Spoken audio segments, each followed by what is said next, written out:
ఓం అజ్ఞానమితిరంధస్య జ్ఞానాంజనశలాకయ చక్షురున్మిళితం येन తస్మై శ్రీగురవే నమః. నమ ఓం श्रीचैतन्य విష్ణుపాదాయ కృష్ణప్రేష్ఠాయ భూతలే శ్రీమతే భక్తివేదాంత స్వామినితి నామినే. నమస్తే సరస్వతీం దేవీం గౌరవాణి ప్రచారిణే నిర్విశేష శూన్యవాది పాశ్చాత్య దేశతారిణే. जय श्री कृष्ण चैतन्य प्रभु नित्यानंद श्री श्री अद्वैत गदाधर श्रीवासादि गौर भक्त वृंद. हरे कृष्ण कृष्ण कृष्ण हरे हरे हरे राम राम राम हरे हरे. నాతో పాటు అందరూ కూడా చెప్పండి.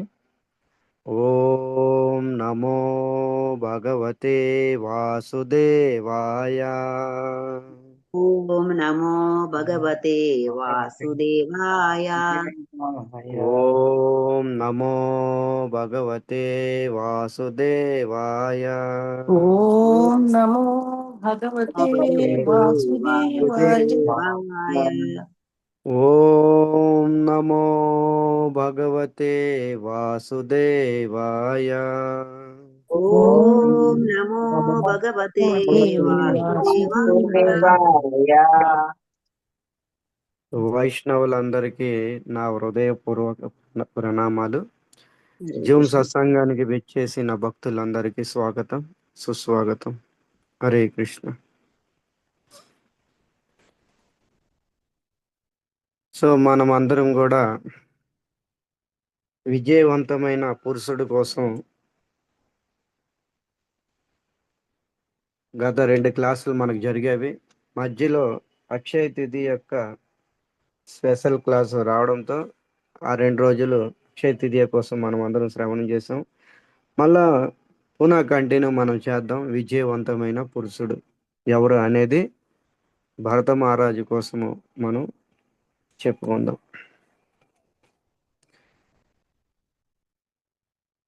శ్రీ చైతన్య మహాప్రభు చైతన్య చరితామృతంలోని ఈ విధంగా చెప్తున్నారనమాట. భాగవతం అనేది డైరెక్ట్గా చదవడానికి ప్రయత్నం చేస్తే అది మనకి ఎప్పటికీ అర్థం కాదు. భాగవతం అనంతం. డైరెక్ట్గా మనం ప్రయత్నం చేస్తే అర్థం కాదు. వేద శాస్త్రాలు సముద్రం లాంటిది. వేద శాస్త్రాలు సముద్రం లాంటిది. సముద్రంలో నీరు మనం డైరెక్ట్గా త్రాగడానికి ప్రయత్నం చేస్తే అది ఉప్పు నీరు, తాగలేము. అలాగే ఈ వేద శాస్త్రాలు సముద్రం లాంటివి. మేఘాలు సాధువు లాంటి వాడు. వేద పురాణాలు సముద్రం లాంటివి, మేఘాలు సాధువు లాంటి వారు. సూర్య కిరణాల ద్వారా నీరు ఆవిరయ్యి, ఈ సముద్రపు నీరు ఆవిరయ్యి ఆవిరి రూపంగా మేఘాలు తీసుకుంటే అదే సముద్రపు జలము భూమి మీదకి పడగానే వర్షం రూపంగా త్రాగడానికి మంచినీళ్ళుగా తయారైపోతుంది. దాని ద్వారా సమస్త జీవులు కూడా దాహం తీరుతుంది. వేదాలు సముద్రం లాంటివి, మేఘాలు సాధువు లాంటి వాడు. సూర్యకిరణాల ద్వారా అది ఆవిరయ్యి వర్షపు నీరుగా తయారవుతుంది. సో అందుకనే మన భాగవతం డైరెక్ట్గా మనం అర్థం చేసుకోలేము. వేద శాస్త్రాలు సముద్రం లాంటివి అన్నమాట. మనం అందులో ప్రవేశించలేము. దాని యొక్క దాహం కూడా తీర్చుకోలేము. మనం దాహము దాని ద్వారా తీర్చుకోలేము. అందుకనే మేఘము లాంటి సాధు మహాత్ముల్ని ఆశ్రయించాలి. సాధు మహాత్ములు దూరంగా ఉండొచ్చు గురుజనులు. అప్పుడు ఈ భాగవత సిద్ధాంతము పూర్తిగా ఎరిగిన వాళ్ళని ఆశ్రయించి వాళ్ళ ద్వారా మనము తెలుసుకోవాలి అని మహాప్రభు చెప్తున్నారనమాట. ముందు భాగవతం వినడానికి శ్రద్ధ అనేది చాలా అవసరము. శ్రద్ధ అనేది అవసరము. ఆ శ్రద్ధ 3 విషయాల మీద ఉండాలి. శ్రద్ధ అనేది 3 విషయాల్లో ఉండాలి. ఏంటా 3 విషయాలు, ఏంటా 3 తత్వాలు? ఒకటి, భగవంతుడి మీద శ్రద్ధ, అపారమైన శ్రద్ధ, నమ్మకం ఉండాలి. 2, గీతా, భాగవతం, రామాయణం ఎలాంటి శాస్త్రాల మీద, ఏ శాస్త్రం కోసం అయితే చెప్తున్నామో ఆ శాస్త్రం మీద శ్రద్ధ ఉండాలి.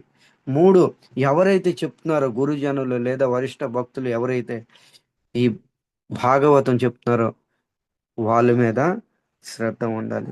ఈ మూడిట్లో ఏ ఒక్క విషయం మీద కూడా శ్రద్ధ అటు ఇటు అయినా పూర్ణ లాభం పొందరని మహాప్రభు చైతన్య చరితామృతంలోని చెప్పడం జరుగుతుంది అన్నమాట. మరి భాగవతం శ్రద్ధగా వింటే లాభం ఏంటి? మహాప్రభుని అడిగామనుకోండి ఎవరైనా సరే, ఏ మహాప్రభు, ఏ చైతన్య మహాప్రభు, ఈ భాగవతం శ్రద్ధగా వింటే దీని యొక్క లాభం, ఫలితం ఏంటి? అప్పుడు చైతన్య చరితామృతంలోని ఒక శ్లోకం మనం కోట్ చేసుకున్నాం, నేను పాడతాను, మీరు కేవలం ఆస్వాదించండి. మహాప్రభు చెప్తున్నారనమాట, భాగవతం ఎవరైతే శ్రద్ధాభక్తులతో ఎవరైతే శ్రవణం చేస్తారో ఫలితము మహాప్రభు ముఖారవిందం ద్వారా వచ్చిన శ్లోకం ఇది. చైతన్య చరితామృతం మధ్యలీల 25వ అధ్యాయము 269వ శ్లోకం. మీ దగ్గర వేదాభ్యాసం ఉంటే ఓపెన్ చేసుకోవచ్చు.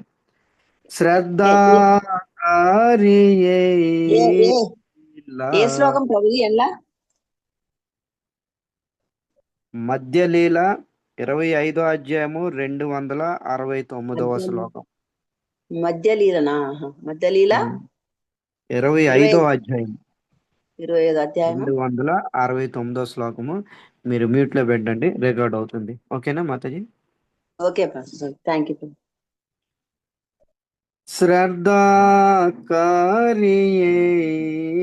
లీలా సున భక్త గాన. చైతన్య చరితామృతం మహాప్రభు యొక్క ముఖారవిందం ద్వారా వచ్చింది ఇది. ఏం చెప్తున్నారు? ఎవరైతే భాగవతం శ్రద్ధగా వింటారో ఫలితం లీలా సున భక్త గాన.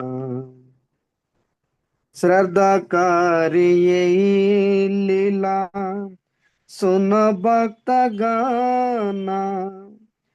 ఏహారా ప్రసాదే బైబా కృష్ణ శ్రీకృష్ణ చరణేనా. ఇహారా ప్రసాదే పైబా శ్రీకృష్ణ చరణానా. ఎవరైతే శ్రద్ధాకారి ఏ లీల, శ్రద్ధతో ఈ లీల, భాగవతం లీల ఎవరైతే వింటారో, సునో భక్తజన, ఏ భక్తులారా వినండి, దాని యొక్క ఫలితం ఏంటి? యహా ప్రసాద పైబా. ఈ ప్రసాదం అంటే ఏంటి? తినే ప్రసాదం కాదు, కడుపు నింపుకునే ప్రసాదం కాదు. అసలు ప్రసాదం అంటే నిజమైన దాని అర్థం కృప అన్నమాట. ప్రసాదం అంటే ఏంటి? కృప. ఇక్కడ ఏం చెప్తున్నారు? ఏహా ప్రసాదే పాయిబా శ్రీకృష్ణ చరణ. వెంటనే లేట్ లేకుండా ఆలస్యం లేకుండా కృష్ణ చరణాలు పొందుతారు ఆ భక్తులు. శ్రీకృష్ణ భగవానుడు చరణాలు పొందుతారండి. ఎంత పెద్ద విషయం చెప్తున్నారు చూడండి ఇక్కడ. మిగతా ఏ సాధనలో కూడా లేని విషయము భాగవతం ద్వారా మహాప్రభు ఈరోజు చెప్తున్నారు. ఇది భాగవతం అంటే. కానీ ఏం చేయాలి? శ్రీకృష్ణ చరణాలు పొందడానికి ఏం చేయాలి? శ్రద్ధతో భాగవతం వినాలి. అప్పుడే కృష్ణ చరణాలు ప్రాప్తిస్తారు. అందుకేనే కదా ఈ శ్రద్ధ రావడానికే వ్యాసముని భాగవతానికి ప్రారంభం ముందు భాగవత మహిమ గానం చేయమని చెప్పారు. ఎవరైతే భాగవత సప్తాలు చేస్తారో, భాగవత ప్రారంభానికి ముందు, భాగవత సప్తాహం ప్రారంభం ముందు భాగవత మహిమ గానం చేయాలి. అప్పుడు శ్రద్ధ అనేది ఉత్పన్నమవుతుంది. ఇది అన్నమాట, భక్తులకి శ్రద్ధ పెరుగుతుంది. సో ఈ విధంగా చైతన్య చరితామృతం భాగవతం మీద ఈరోజు చెప్తున్నాను. ఇక విజయవంతమైన పురుషుడు ఎవరు అనగా భరత మహారాజు, వృషభదేవుడు కుమారుడైన భరత మహారాజు.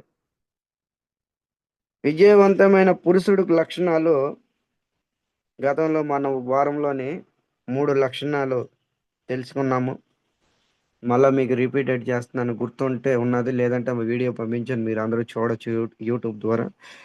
మొదటి విజయము భారతదేశంలో పుట్టడము, తర్వాత పుట్టిన తర్వాత సంస్కారము సంస్కృతి ఆచరించడం. భారతదేశంలో పుట్టడము, సంస్కారం సంస్కృతి ఆచరించడము. రెండోది లక్షణము తల్లిదండ్రుల యొక్క మాట వినడము, వాళ్ళ యొక్క మాట సేవ చేయడము. తర్వాత సమయం మీద వివాహం చేసుకోవడము, సంతాన ఉత్పత్తి చేయడము. ఈ 3 లక్షణాలు. ఇక నాలుగో విజయవంతమైన పురుషుడు నాలుగో లక్షణము, భరత మహారాజు బహువితుడిగా ఉండేవాడంట. నాలుగో విజయం చూడండి, భరత మహారాజు బహువితుడిగా ఉండేవాడు. బహువితుడంటే బహుజ్ఞానిగా ఉండేవాడు. బహుజ్ఞానే అవసరము, చాలా చాలా అవసరం. బహుజ్ఞానిగా ఉండడము చాలా చాలా అవసరము. బహుజ్ఞానిగా ఉండాలన్నమాట. జ్ఞానం లేకపోతే ఏ విషయమైనా, మెటీరియల్ వరల్డ్ అయినా, ఆధ్యాత్మిక జగత్ స్పిరిచువల్ వరల్డ్ అయినా ఏది సాధించలేము. జ్ఞానం ఉండాలి, అది కూడా బహుజ్ఞానిగా అయి ఉండాలి. భరత మహారాజులో ఉంది. బహువితుడు అంటే బహుజ్ఞానిగా ఉంటాడు. చాలా మంది అంటూ ఉంటారన్నమాట, నేను భారతీయుడిని, ఐఎమ్ ఇండియన్. భారత చూడండి, ఈ పేరు మీద వచ్చింది భరత మహారాజు. భరత అంటే ఏంటి? భరత అనే దానికి నిజమైన అర్థము భా బా అంటే భాస్కరుడు. బా అంటే భాస్కరుడు. ఇక రత్, రత్ అంటే ఎంగేజ్ అన్నమాట, అంటే బిజీగా ఉండడము. బా అంటే భాస్కరుడు, రత్ అంటే ఎంగేజ్, బిజీగా ఉండడము. భాస్కరుడు అంటే సూర్యనారాయణుడు. సూర్యనారాయణుడు దేనికి ప్రతినిధి? జ్ఞానానికి ప్రతినిధి. ఇలాంటి జ్ఞానంలోని ఇలాంటి జ్ఞానంలోని ఎల్లప్పుడూ కూడా బిజీ ఎంగేజ్గా ఉండేవాడే భారతీయుడు. అందుకని ఆయన బహువితుడు, భారతీయుడు, భరత మహారాజుగా పేరు పొందాడు. ఇది నాలుగో విజయం. కేవలం భారతీయులమని టైటిల్ పెట్టుకొని భారతదేశంలో పుట్టినంత మాత్రాన్ని భారతీయులు మావము. మనం అందరము బహువితుడిగా ఉండాలి, బహుజ్ఞానిగా ఉండాలి. ఆ జ్ఞానము ఈ విధంగా ఇప్పుడు ఏదైతే చెప్పానో ఆ విధంగా మనం సాధించుకోవాలి.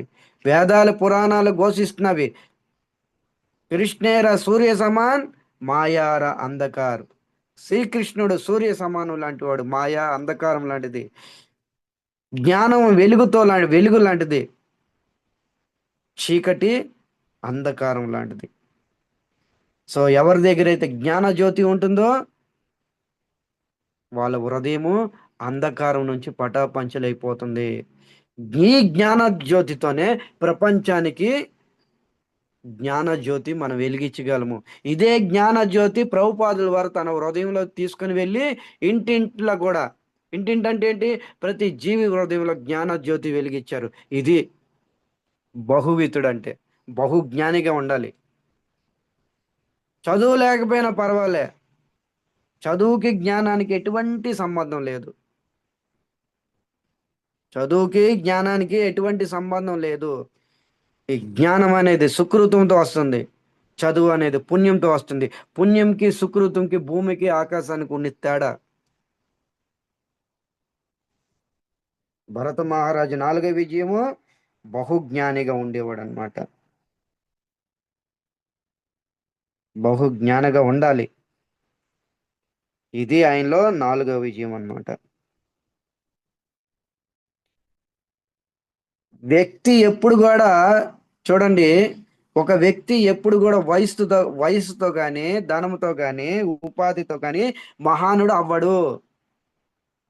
మహానుడు ఆయన జ్ఞానముతోనే, ఆయన ఉపదేశాలతోనే మహానుడు అవుతాడు. మహానుడు చిన్న వయసు అయినా సరే, ఆయన వయసు చిన్నదైనా సరే, ఆయన దగ్గర జ్ఞానం ఉందా, మంచి జ్ఞానం ఉందా, జ్ఞానజ్యోతి, ఆయన మహానుడే. ఉపాధితో కానీ, ధనముతో కానీ, వయసుతో కానీ మహానుడు అవ్వడు ఎప్పుడు కూడాను.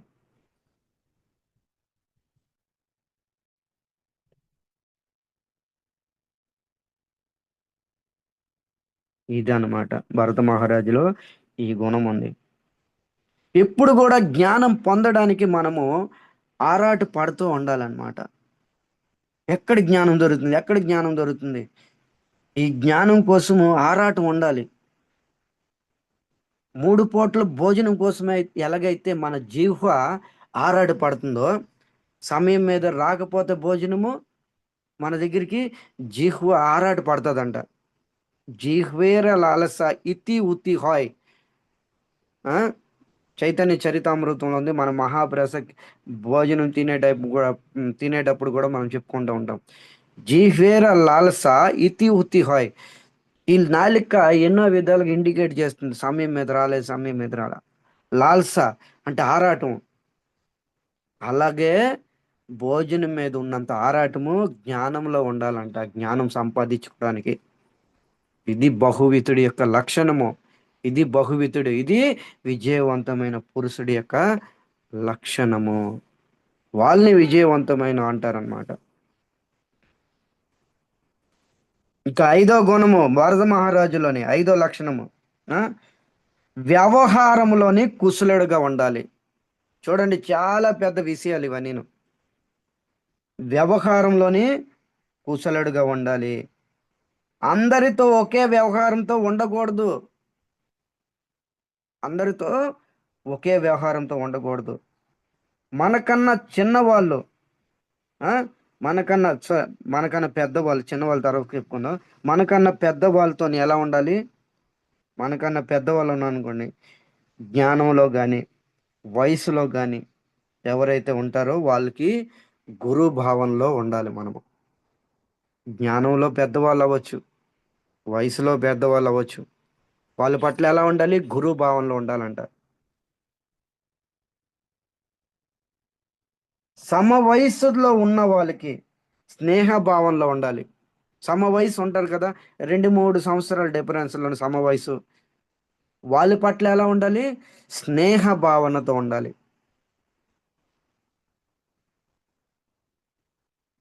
స్నేహ భావన ఉండాలి.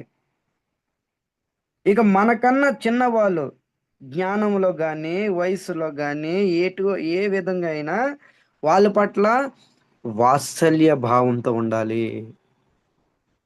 వాళ్ళ పట్ల మనం ఎలా ఉండాలి? వాత్సల్యము మనం చూపించాలి. ఇక్కడ భరత మహారాజు వ్యవహారంలో కుశలుడై ఉన్నాడంట. అందరి పట్ల ఒకే వ్యవహారం చేయడము సభ్యత కాదు. మానవ జీవితం, నాగరికత కూడా అంతకన్నా కాదు. మనం మనుషులుగా పుట్టాము, మానవులుగా పుట్టాము. ఒక వ్యవహారం నేర్చుకోకపోతే ఎలా? వ్యవహారం నేర్చుకోవాలి. అందరి పట్ల ఒకే వ్యవహారమా? ఒక వ్యవహారం చేసేటప్పుడు అసలు మీకు నాకు ఎటువంటి సంబంధం ఉంది అని నేర్చుకోవాలి, తెలుసుకోవాలి. ఒక వ్యక్తి మన దగ్గరికి వస్తే వెంటనే మన మైండ్లో ఫైల్ ఓపెన్ అవ్వాలంట. ఆ వ్యక్తితో నాకు ఎటువంటి వ్యవహారం ఉంది, ఆ వ్యక్తితో నాకు ఎటువంటి సంబంధం ఉంది, నేను ఆ వ్యక్తితో స్నేహం చేస్తే నేను ఎంతవరకు నేను వెళ్ళగలను, ఇవన్నీ కూడా టకాటక్మని మైండ్లో ఓపెన్ అయిపోవాలి. ప్రతి ఒక్కరిలో కూడా ఈ విధంగా ఆలోచించుకోవాలి. ఒక సంబంధం ఏర్పడిన తర్వాత ఆ వ్యక్తితో నీతితో వ్యవహరించాలి. చాణక్య నీతి చెప్తుంది, నీతి, ప్రీతి, రీతి, ఈ 3 విషయాలు ప్రతి మానవుల్లో ఉండాల్సిందే.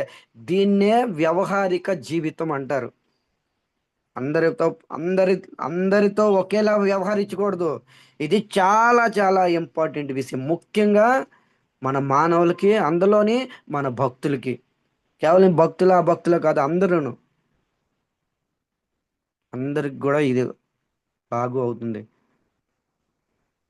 ఈ ప్రపంచంలోని 2 నీతులు చాలా చాలా ప్రసిద్ధి చెందేవి. 2 ఇంక మూడోది లేదు. ఒకటి విదుర నీతి, రెండు చాణక్య నీతి. ఎప్పుడైనా విదుర నీతి దొరికితే మీకు విదుర నీతి ఓపెన్ చేసి చదవండి, లేదా చాణక్య నీతి చదవండి. చాణక్యుడు ఏమి నీతి ఉపయోగించాడు? ఉం? ఆ చాణక్య నీతి ద్వారే కదా ఒక సామ్రాజ్యాన్ని నిలబెట్టాడు. ఇవన్నీ మౌర్య సామ్రాజ్యం అని చాణక్యుడు చెప్తున్నాడు అనమాట. నీతి ప్రీతి రీతి. ఒక వ్యక్తితో వ్యవహారం చేసేటప్పుడు ఆ సంబంధం అని తెలుసుకోవాలి. ఈ వ్యక్తికి నాకు ఎటువంటి సంబంధం. సంబంధం కలిసిన తర్వాత ఆ వ్యక్తితో నీతితో వ్యవహరించాలి. నీతితో వ్యవహరించి ఉండాలి. ఎలా మాట్లాడాలి అనేది నీతిలో ఉంది. ఎలా మాట్లాడాలి, ఎలా నడవాలి, ఇవన్నీ విధిర నీతిలో చాలా చక్కగా చెప్పడం జరిగింది, లేదా చాణక్య నీతిలో. అంతేగాని ఎవరికి పడితే వాళ్ళకి దొరికారు అనుకోండి, వాళ్ళ రోడ్డు మీద పోయే వాళ్ళందరికి ఉపదేశం చెప్పడమే మన డ్యూటీ కాదు. ఎవరు దొరికితే వాళ్ళకి ఇక గీత రామాయణ భాగవతం దొరికిన వాళ్ళందరిని పట్టుకొని, అయ్యారా నేను కృష్ణ డివోటి, నేను భక్తుడిని, నేను 4 శ్లోకాలు నేర్పుతాను, శ్లోకాలు చదువు. దొరికిన వాళ్ళందరిని పట్టుకొని ఉపదేశం దొలపడం కాదు ఇక్కడ.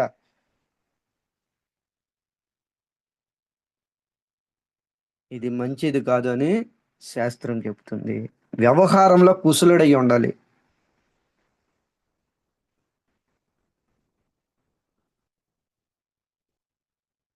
అంతవరకు ఎందుకు, భగవద్గీతలో తీసుకుందాం. చూడండి ఒక విషయం. అర్జునుడు గీత చెప్పాడు, కానీ గీత ఎప్పుడైతే చెప్పక ముందు వీళ్ళిద్దరు స్నేహితులు అన్నమాట. మీ అందరికీ తెలుసు, వీళ్ళిద్దరు కృష్ణార్జునులు ఇద్దరు స్నేహితులు. ముందు గీత ఏం చెప్పలే. వీళ్ళిద్దరు స్నేహితులు. అర్జునుడు కోరాడు, కృష్ణ నువ్వు నా రథసారథిగా ఉండు. ఓకే సరే ఉందాంరా, అది ఇదిగా వ్యవహారంలోని వాళ్ళు ఎలాగ స్నేహభావంలో ఉండేవారు.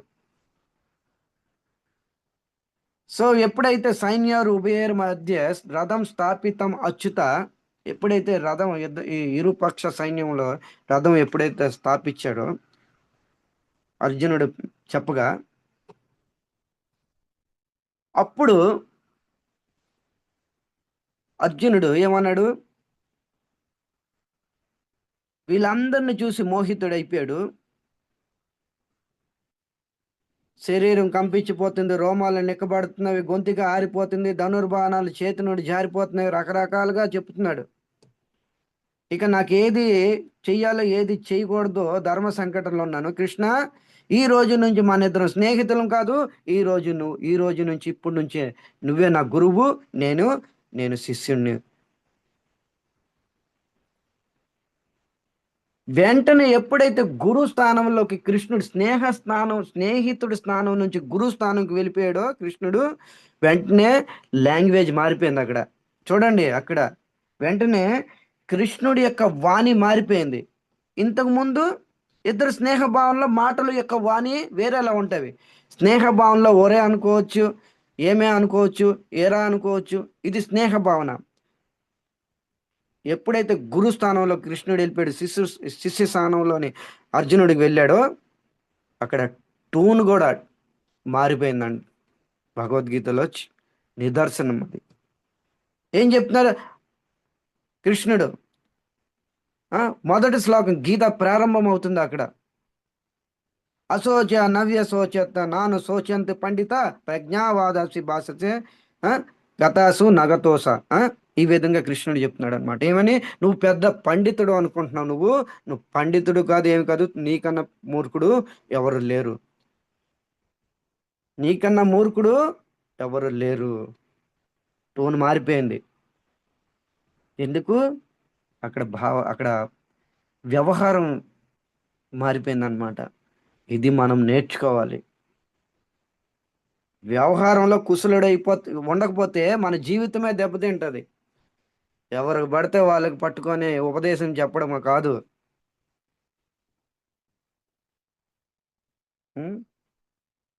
కృష్ణుడు ఇవన్నీ చూపించాడు, ఎవరితో ఎలా ఉండాలి అనేది. ఎంతో నీతి వ్యవహరించాడు భగవద్గీతలో. ఎంతో నీతి చూపించాడు. మనకు తెలియక అర్థం అవ్వకపోతే మనది తప్పు, కానీ భగవద్గీత తప్పు కాదు అది.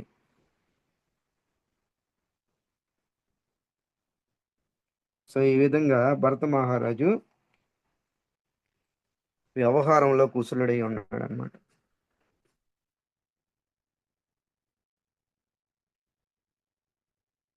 ముఖ్యంగా కృష్ణుడు చెప్తున్నాడు అనమాట, ఇది ముఖ్యంగా వ్యవహారంలో కుశలుడిగా ఉండాలి. భక్తులు వ్యవహారంలో కుశలుడై ఉండాలంట.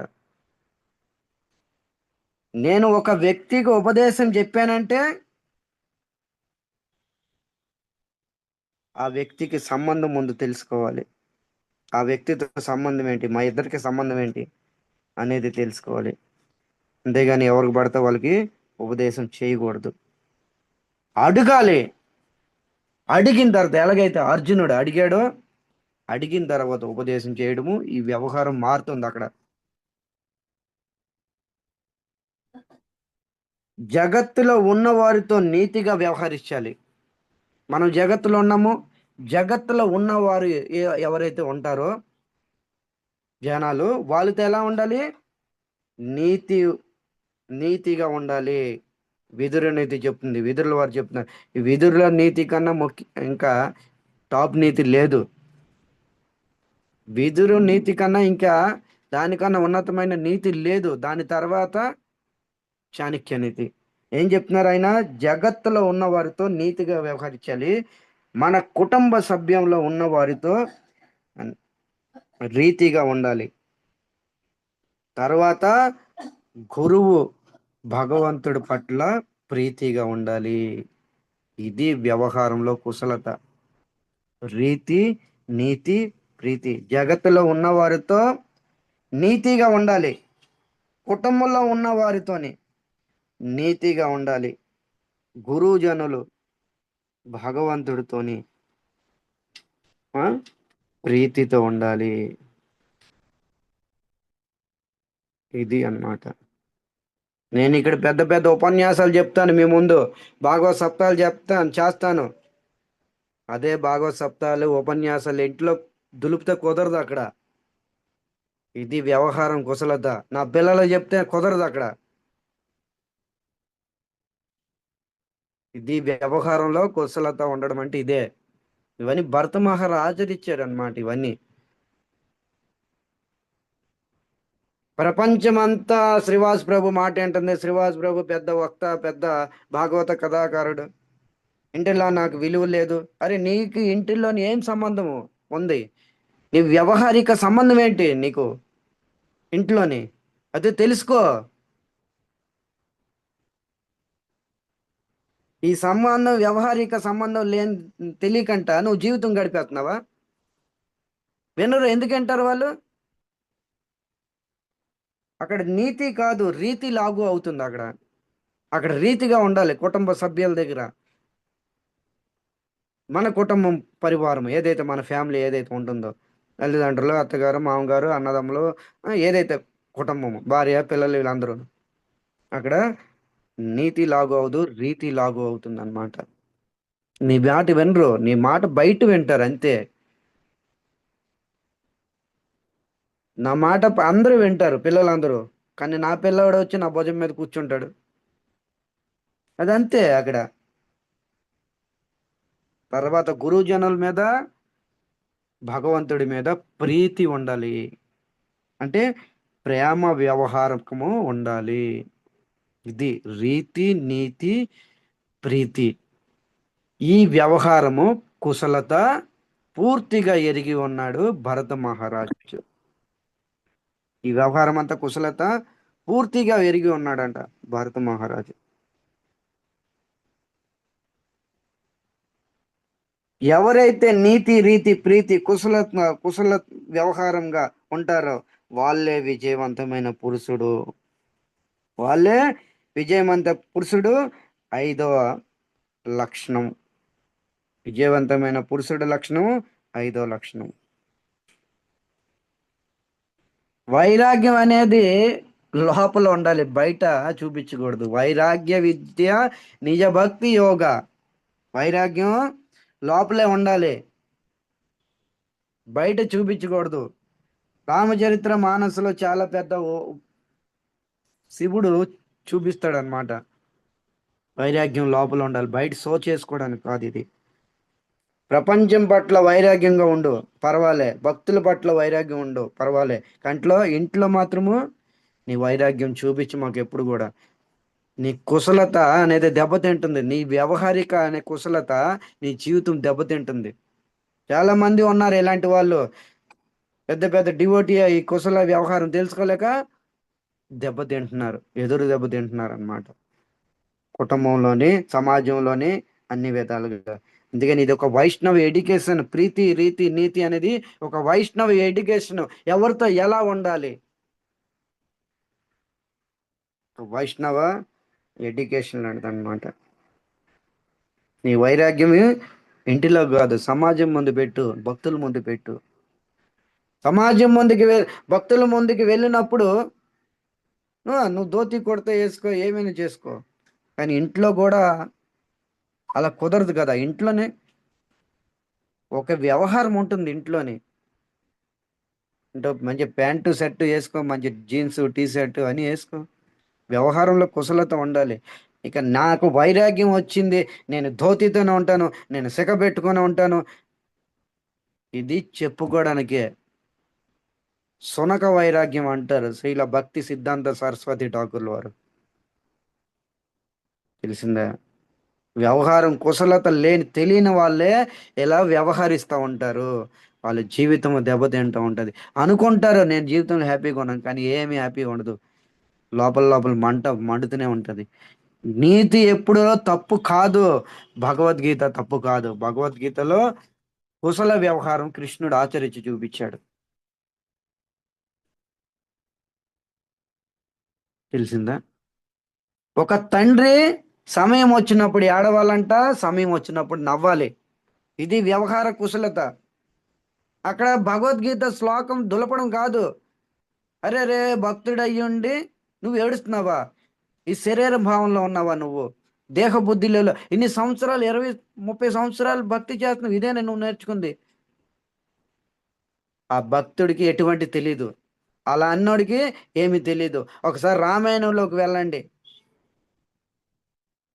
జనక మహారాజు జగజ్జనని సీతాదేవికి వివాహం చేసినప్పుడు సునైన జనక మహారాజు ఇద్దరు కూడా ఏడ్చారంట. అత్తగారింటికి పంపించినప్పుడు సునైన తల్లి, జనక మహారాజు ఏడ్చారు. జనక మహారాజుకి ఒక పేరు అన్నమాట, విదేహ అంటారు. మీరు వినే ఉంటారు. విదేహ అంటే దేహానికి పరమైన వాడు అర్థము. విదేహ అంటే ఏంటి? దేహానికి పరమైన వాడు. దేహ బుద్ధిలో లేడు ఆయన, ఆత్మస్థితిలోకి వెళ్ళిపోయాడు. అలాంటి జనక మహారాజు కూడా సీతాదేవికి అత్తగారింటికి పంపించినప్పుడు కంటిదాడు పెట్టి ఏడ్చాడంట. అది అక్కడ శోభనేస్తుంది జనక మహారాజుకి, అక్కడ వైరాగ్యం చూపించడానికి కాదు. కృష్ణుడు మామగారు, ఎవరు ఆయన పేరు? సత్యభామ తండ్రి, ఏం పేరు గుర్తు రావట్లే, గుర్తొస్తుందా? సత్రాజిత్తుడు. సత్రాజిత్తుడు చనిపోయినప్పుడు సత్యభామ కన్నా ఎక్కువ ఏడుస్తున్నాడంట, భాగవతంలో ఉంది. సత్యభామ ఏడవట్లే, పక్కన బంధువులు ఏడట్లే, కృష్ణుడు ఎంత దీనికి ఏడుస్తున్నాడు. ఏడ్చి ఏడ్చి ధోతి కుర్తా అంతా తడిచిపోతుంది. సత్యభామ అంటుంది, స్వామి ఆపు ఆపు ఇంకాపు. ఏ కృష్ణుడు తెలీదా? ఇదే కృష్ణుడు భగవద్గీత అంతా దులిపేశాడు అర్జునుడి ముందు. నువ్వు ఆత్మవు కాదు, నువ్వు శరీరం కాదు, ఆత్మ వ్యాధి నైనం చిదంతి శస్త్రాన్ని నైనం దాహకి పావక, జాతశ్రేయ ధ్రువోన్ మృత్యు ధ్రువం జన్మ మృతస్య. ఎన్నెన్నో శ్లోకాలు, పెద్ద పెద్ద డైలాగులు కొట్టాడు కృష్ణుడు. మరి కృష్ణుడు ఎందుకు ఇక్కడ ఏడుస్తున్నాడు? అక్కడ అది శోభనేస్తుంది. ఇది వ్యవహారంలో కుశలత. ఈ వ్యవహారము కుశలత ఉండాలి. భగవంతుడు ఆచరించి యావత్ మానవ సమాజానికి అందరూ చెప్పుతున్నాడు అనమాట. వ్యవహారంలో కుశలత ఉండాలి, జీవితము సక్రమంగా ఉంటుంది, వాళ్ళు విజయవంతంగా నిలుస్తారు. ఒక తండ్రి ఎప్పుడు ఏడవాలో అప్పుడే ఏడవాలి, ఒక తండ్రి ఎప్పుడు నవ్వాలో అప్పుడే నవ్వాలి. ఇది వ్యవహారంలో కుశలత అన్నమాట. భక్తి అంత మాత్రాన అన్ని విడిచిపెట్టి ఇది కాదు వెళ్ళిపోవడము.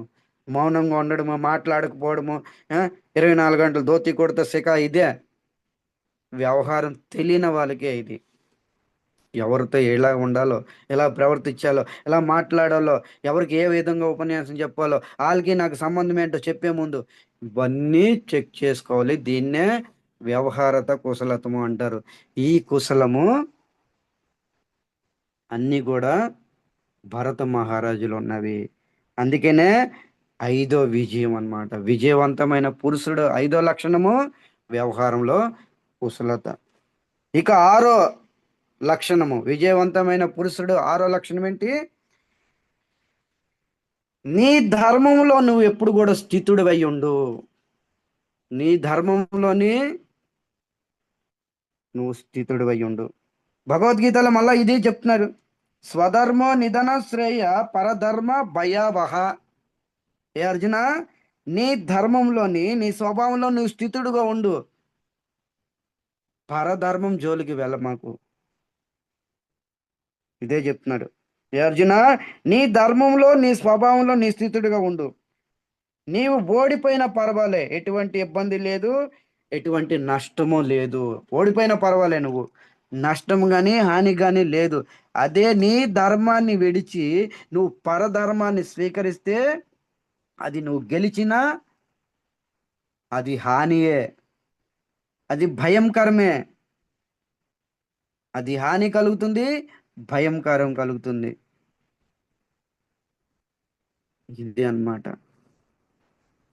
దీన్ని మనం ఎలా అర్థం చేసుకోవాలి? ముఖ్యంగా భక్తులు, మీరు మీ స్వభావాన్ని బట్టి సేవలు స్థితిగా చేయాలి. మీ స్వభావాన్ని బట్టి మీ యొక్క సేవ, ఆ సేవలో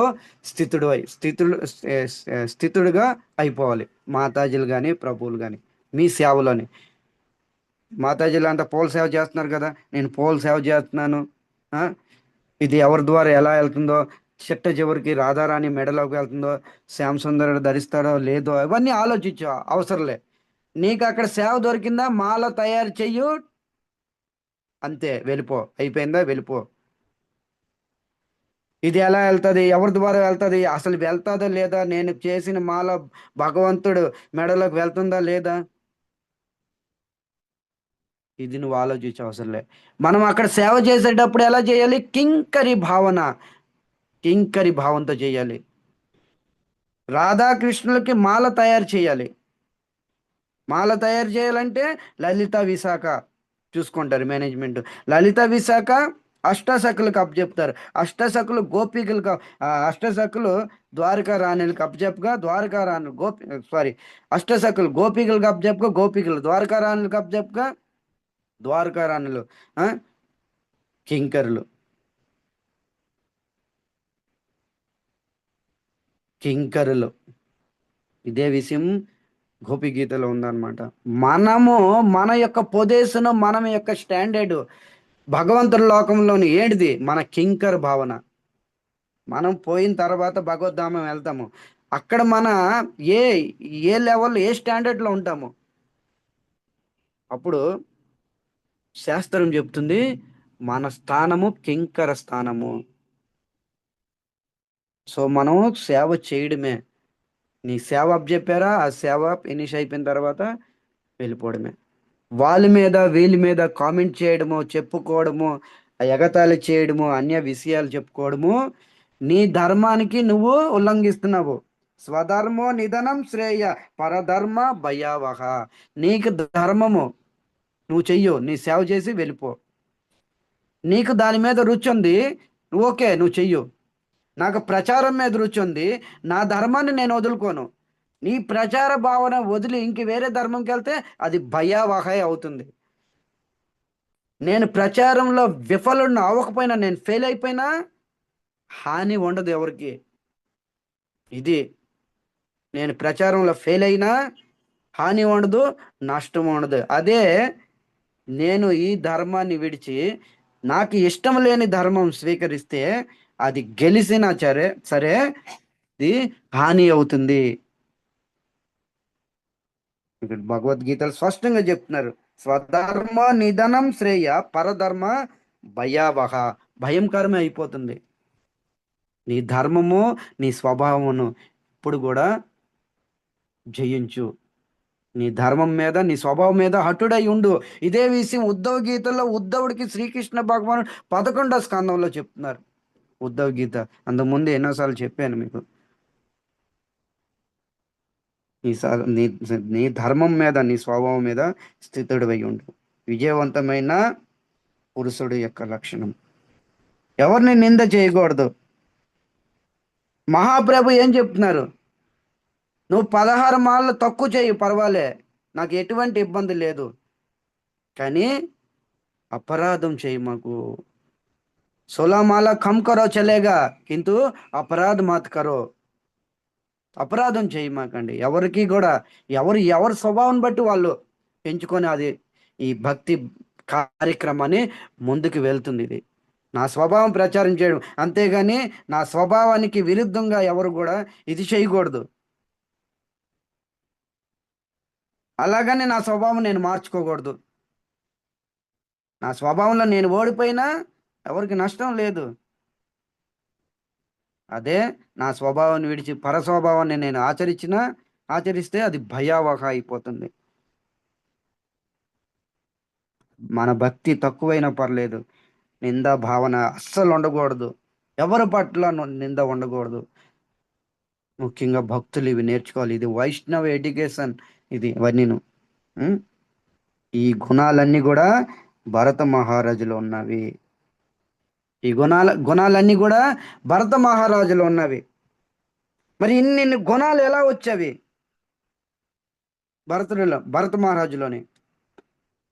అప్పుడు శాస్త్రం భాగవతం చెప్తుంది ఇన్ని గుణాలు ఎలా వచ్చావంటే తండ్రి ద్వారా ఉపన్యాసం విన్నాడు. తండ్రి ద్వారా ఒక మంచి ఉపన్యాసం శిక్షణ విన్నాడు.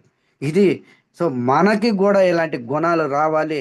నేను విజయవంతంగా పురుషుడిగా స్త్రీగా నిలబడాలంటే శ్రద్ధాపూర్వకమైన భాగవతం ఉపన్యాసం వినాలి. వాళ్ళే నెంబర్ 1 విజేతగా నిలబడతారు. వాళ్ళే నెంబర్ 1 విజేతగా నిలబడతారు. ఇక మీ ఫీల్డ్ ఆధ్యాత్మికంగా భౌతికం అనేది పక్కన పెట్టండి. మీ ఫీల్డ్లోని విజయవంతంగా నిలబడతారు. ఇది విజయవంతమైన పురుషుడు 6వ లక్షణము. భరత మహారాజులో ఇవన్నీ ఉన్నవి. అందుకనే విజయవంతం అయ్యాడు. చూడండి, భరత మహారాజు ఇతిహాసం ఈరోజు చెప్తున్నానంటే అది నేను కాదు, భాగవత ప్రమాణం అన్నమాట. భాగవతం ఎంచుకుంది భరతుడికే. విజయవంతమైన స్త్రీ ఎవరంటే భాగవతం ఎంచుకుంది. ఎవరు? దేవహూతి. ఏదో నాకు నచ్చింది ఏదో భరత మహారాజు లేదా దేవహూతికి చెప్పిట్లే. భాగవతం ఎంచుకుంది. నేను ఎవరిని ఎంచుకోవడానికి? భాగవతం ఎంచుకుంది అనమాట. సో ఇవన్నీ చక్కగా మనం నేర్చుకొని హృదయంలో దించి ధారణ చేస్తే అప్పుడు మన జీవితం కూడా విజయవంతం అవుతుంది. మనము పుట్టినందుకు మానవ జీవితం విజయము, పుట్టినన్నాళ్ళు కూడా వ్యవహారంలో విజయము, మన కుటుంబంలో విజయము, మన దేశంలో వర్గంలో అన్ని చోట్ల కూడా విజయము. హరే కృష్ణ హరే కృష్ణ కృష్ణ కృష్ణ హరే హరే, హరే రామ హరే రామ రామ రామ. ఇది ఈరోజు విజయవంతమైన పురుషుడిది. రేపు మళ్ళా ఇంకా ఎన్నో మనం తెలుసుకుందాం. అంతవరకు సెలవు.